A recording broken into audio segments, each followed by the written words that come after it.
From the time that Reagan gave his speech for Goldwater in late 1964, people began to approach him asking him if he planned to run for political office. And he initially resisted the idea. He was very successful at this point. He was a well-known figure. He had restored his finances. He was not that interested in getting into politics. But a group of California businessmen continued to pressure him and promised him that they could raise money for a campaign in California if he was willing to run for governor. And eventually, they prevailed on him. So in 1966, he launched a campaign for governor of California against a two-term liberal incumbent named Edmund G. Brown, known as Pat Brown. Now, Brown was a force to contend with. In 1962, he had trounced Richard Nixon, who had run for governor of California. And it was clear that Nixon really never had a chance against Brown. He was a popular governor. And in those days, you could run for as many terms as you wanted, and Brown was determined to be elected a third time. He continued to be optimistic about his chances almost until the end. And he was contemptuous of Reagan because Reagan was simply an actor, and he had never run for political office, at least public political office. He had run for office as head of the Screen Actors Guild, but that didn't count as far as Pat Brown was concerned. But he began to get feedback, and the feedback was not what he wanted to hear, and the feedback was Reagan is effective in front of an audience. Reagan is an effective campaigner. People are listening to Reagan, and Brown dismissed it. But he found out in November of '66 that he should not have been so contemptuous. He was trounced. It was a landslide against him. Reagan was popular. He was an effective speaker.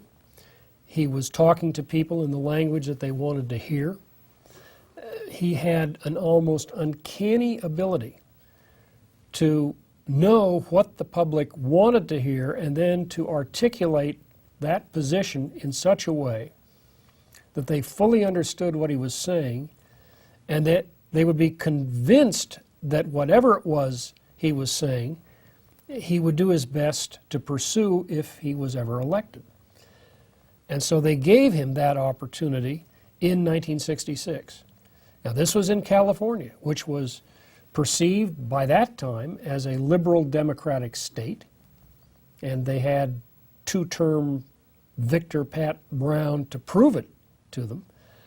And so this did send shockwaves through the political establishment, because California is a bellwether state. A lot of money, a lot of votes. It was assumed that no upstart former actor could possibly defeat a political operative as skilled as Pat Brown, and when Brown was soundly trounced, this did send a message to the political forces of both parties, because Reagan was openly a conservative. There was no shilly-shallying, at least in his speeches. And by that time, of course, he didn't have any track record to prove it one way or the other. And so he could give a good speech, and it couldn't be shown that he wasn't serious about whatever he was talking about. So that was a major breakthrough for the conservative movement. In the next year, Phyllis Schlafly, who had written the book A Choice, Not an Echo, started an organization called Eagle Forum. It would be, and still is, a hardcore conservative organization. She was, and still is, a hardcore conservative organizer. There was no doubt that if she put her mind to it, this would be an organization of some considerable influence. And she began to build a mailing list.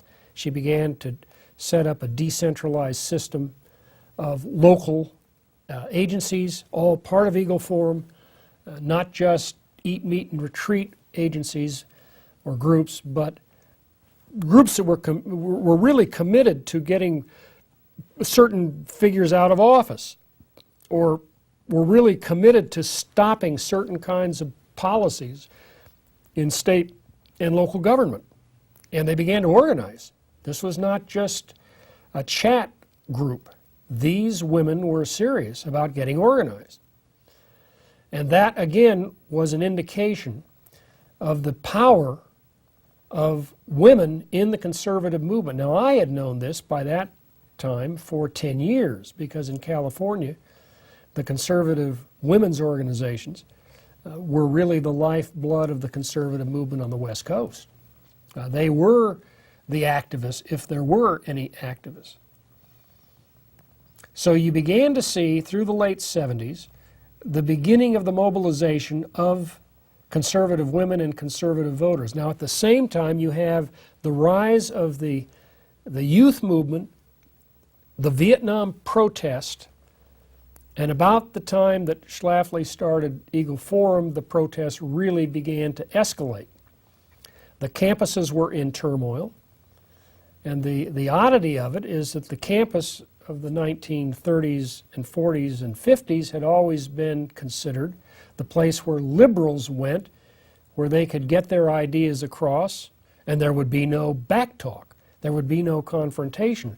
The university campus was considered to be the safe haven for New Deal liberals. Well, as it turned out, that the sons and daughters of the New Deal liberals had taken the liberalism one step beyond, and sometimes two steps beyond. They were radicals. And so you had this civil rights movement pushing, and then the radicalization of that movement, where you could no longer call a black person a Negro, which at all times Martin Luther King had always talked about the Negro and the rights of the Negro, but radicals within the movement began to say that's a white man's term, we got to talk about black power. And so Stokely Carmichael and other figures, H. Rap Brown, other figures began to appear, Bobby Seale, and then you had the Black Panthers under Huey Newton. These radical groups began to move the civil rights movement into areas that originally had not been considered. It was not just getting rights. It was now more than that. It was political mobilization. It was getting money from the federal government in large quantities, as we would call now reparations, but it was basically just they wanted a piece of the action, the political action. They wanted money.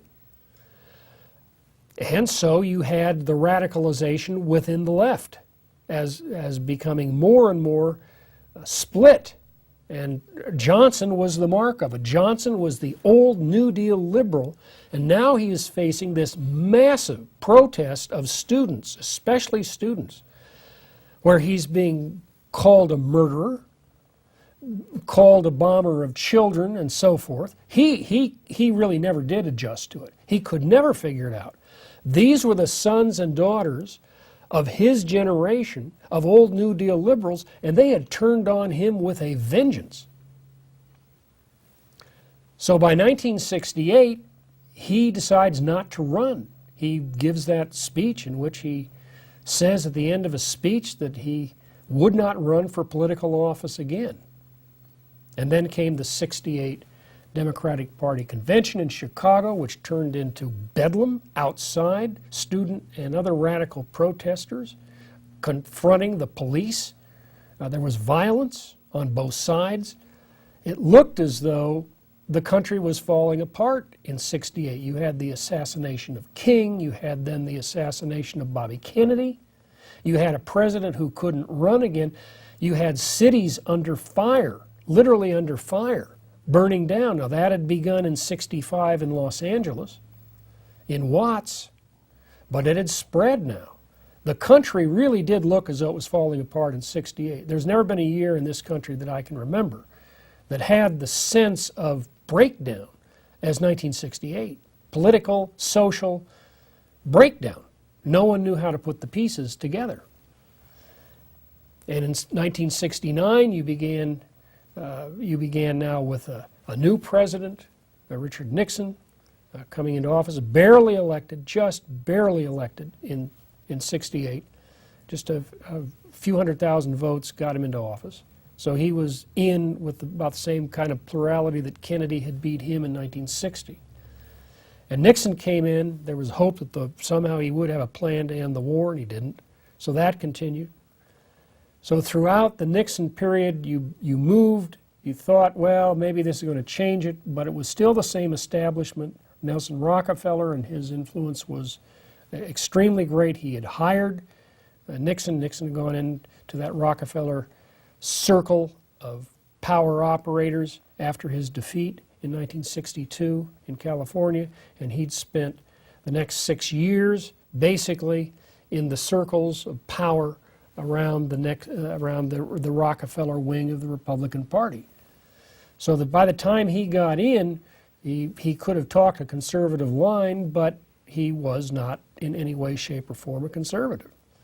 So you did not have a political figure representing the conservatives at that point, except now maybe Reagan. And Reagan had made a brief run in 68 to get the nomination, but it was hopeless. It was not going to work. So he backed off.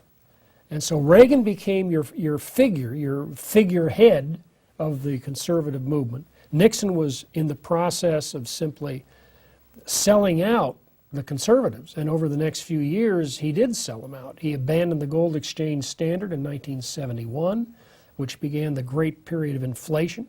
He was suffering from back-to-back recessions.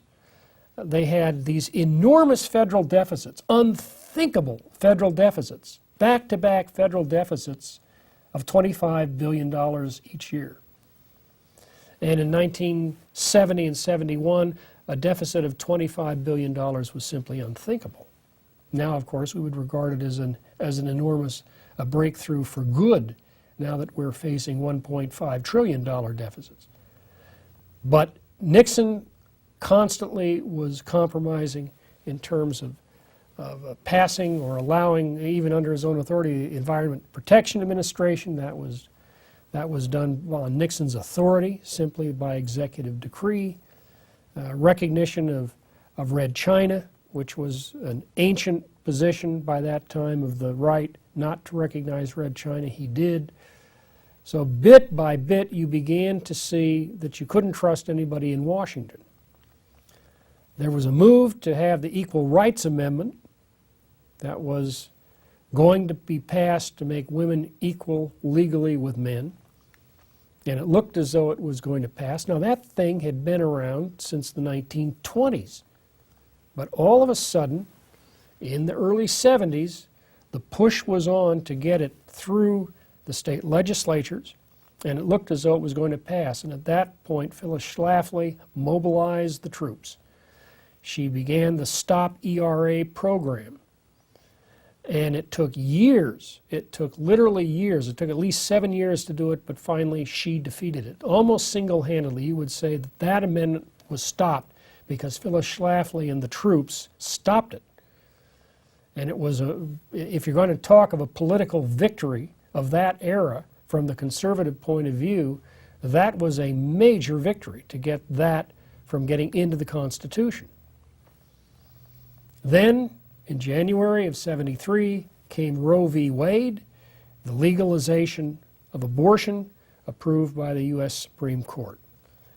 And initially, the Protestants paid almost no attention.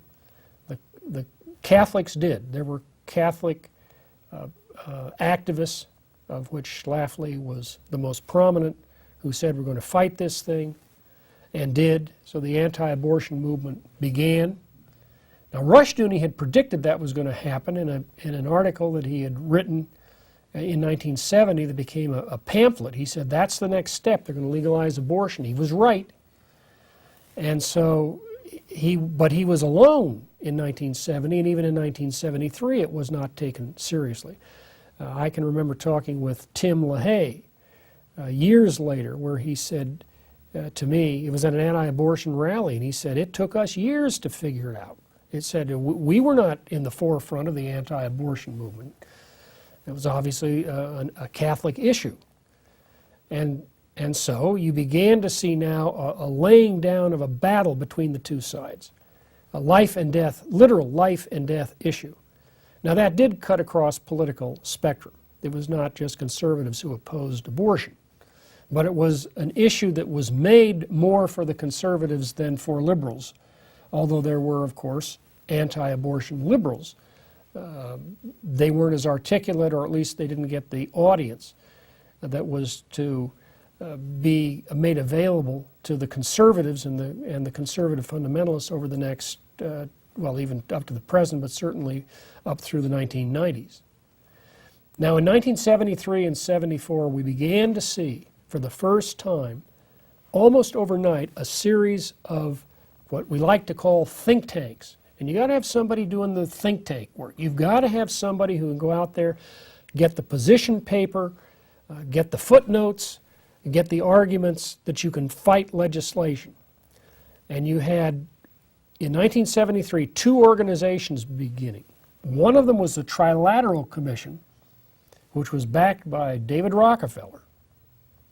And the other was the Heritage Foundation, which was not backed by David Rockefeller. And the Heritage Foundation started small, and it was going to be an inside the Beltway activist organization dealing with political policy issues.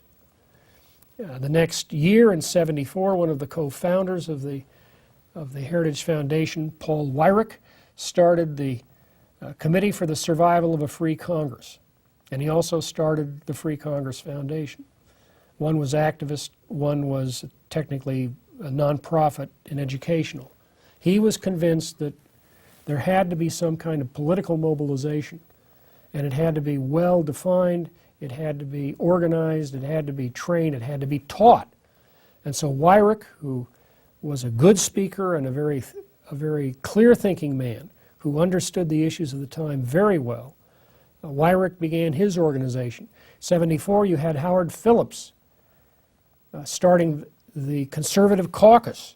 And initially, Howard's hope was to have a grassroots organization that would train people around the country at the local level in political action. And of course, that was extremely important at the time. And he wanted to get it away from Beltway politics. All through this '73, '74 period, you had the growing problem of the Watergate issue. And Watergate began to invade television time, radio time. It was covering the newspapers. It escalated and escalated. What did Nixon know? The famous line, what did he know and when did he know it? Famous phrase of Senator Howard Baker. He kept saying it over and over in the cross-examination. What did he know and when did he know it? Now you'd think the issue was really kind of it was a minor break-in, and nobody's really sure even today why the break-in took place. All kinds of theories about why it took place. Nobody's really sure how it took place. And there was stonewalling, the famous phrase that came out of that period, stonewalling, not cooperating with Congress, but step by step by step, because of the release of the tapes that had incriminating evidence on them. Nixon began to be surrounded by lawyers, and he had the courts against him. What they never, ever asked was, how did the courts get the tapes? Never raised the entire period. It was not raised until years later by a woman named Susan Huck with the John Birch Society. She pursued it. Where did they get the tapes? They couldn't have those tapes. They couldn't commandeer the tapes. Technically, they didn't know the tapes were there. And then all of a sudden, the prosecutors would say, we want the tape on a particular tape at a particular spot in the tape through another spot in the tape. How did they know? Well, it's clear how they knew. They never admitted it because it would have been illegal. There was a leak. There was a leak. Somebody who was in charge of the tape system was cooperating with prosecutors outside of the White House, and he or she was releasing those tapes, and that brought Nixon down. The tapes brought Nixon down. And so he resigned mid-1974. Gerald Ford came into office, and Ford was there. He hoped to heal the country. And so as a result of that, he pardoned Nixon, and his own press secretary resigned. And from that point on, he was essentially a lame duck. He then does the worst thing that a conservative could imagine that he could do. There was no worse thing Ford could have done. He said, my vice president will be Nelson Rockefeller. And of course, there was no election. He was simply appointed. And so Rockefeller came in as VP, and he is next in line to be president if something happens to Ford. And something almost did. He was almost assassinated by one of the Manson girls who didn't know enough about shooting to get him, but he was the target of an assassination attempt, at least one. So you have a situation in which the conservatives, it couldn't be any worse. Nixon is out. The Democrats won overwhelmingly, just killed the Republicans in the fall of '74. Ford is in. Nelson Rockefeller is the vice president. They're completely locked out. And so under these circumstances, it looked as though it was the end of the world. Reagan had made an attempt in '76, would make an attempt in '76 to defeat Ford. It was rolled back. He came close, but he did not win.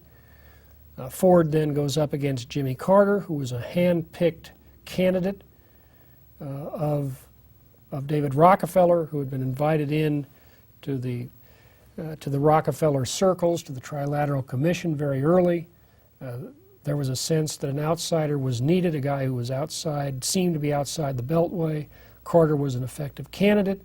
Ford was a disaster as a candidate. And so Carter is elected in 1976. Just before the election, there had been, in the previous spring, an opening in Congress. And a particular congressman decided to resign to take a federal post that would be secure. He was from Texas. And there was an election held to fill that position, an interim position. And that election was run very well. The whole operation was run very well by someone no one had ever heard of. He was a physician and a gynecologist out of Texas, and his name was Ron Paul. Ron Paul came in to Washington in the spring of '76, assembled a staff. I was part of that staff. We began to organize as best we could as the lowest men on the entire totem pole of seniority. We were at the bottom, and we did what we could to fight some of these issues, and a couple of those issues were major issues. The day I came in on a Friday, I was told you've got to have a position paper on the International Monetary Fund. We were about to turn over a lot of money to the IMF to increase the amount that we were committed to as the United States. The government was behind it. Ford was behind it. The Secretary of the Treasury, William Simon, was behind it. Everybody was behind it. And they said, you've got to write a position paper against it. And I hadn't read the bill at that point. Now, that didn't matter that I hadn't read the bill, because nobody reads the bills. You understand that. But I actually hadn't read the bill. I had to read the thing. And I was told I had to have it by Monday morning. And I said, why do I have to have it Monday morning? And they said, because we have been told absolutely that we have until Tuesday. But we were also tipped off that if we wait until Tuesday, they'll tell us, I'm awfully sorry, the pro position has already been sent to the government printing office. You're too late. So I had to come in on a Saturday and write the thing. I turned it in on Monday morning. We turned it in, and sure enough, that's exactly what happened. So we had an anti-IMF position paper. Now here's the situation. You have this gigantic multi-billion-dollar boondoggle that we're about to put billions of dollars into of American money. And there's no opposition to this thing except a brand new congressman and his staffer who has been on the job for approximately 30 minutes.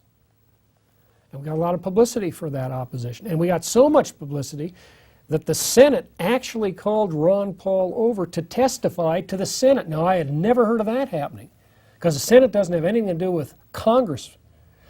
So the Senate, they brought him over. They said, why are you opposed to this thing? They couldn't believe that anybody would be opposed to that. And so he actually testified before Proxmire, Senator Proxmire, on why he opposed the IMF.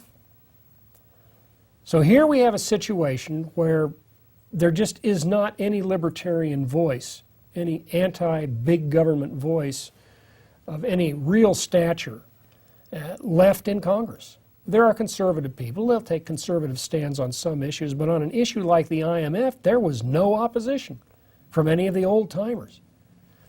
Now, he was defeated in the fall by 286 votes out of approximately 180,000, so I lost my job in Washington, which is a great thing for me.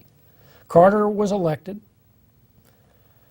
and gold began the move up in '76. It bottomed out at $106, and slowly it began to move up in that year.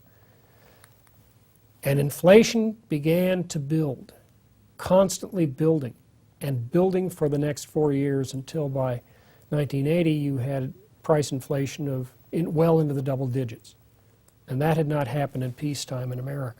But we didn't know that in 1976.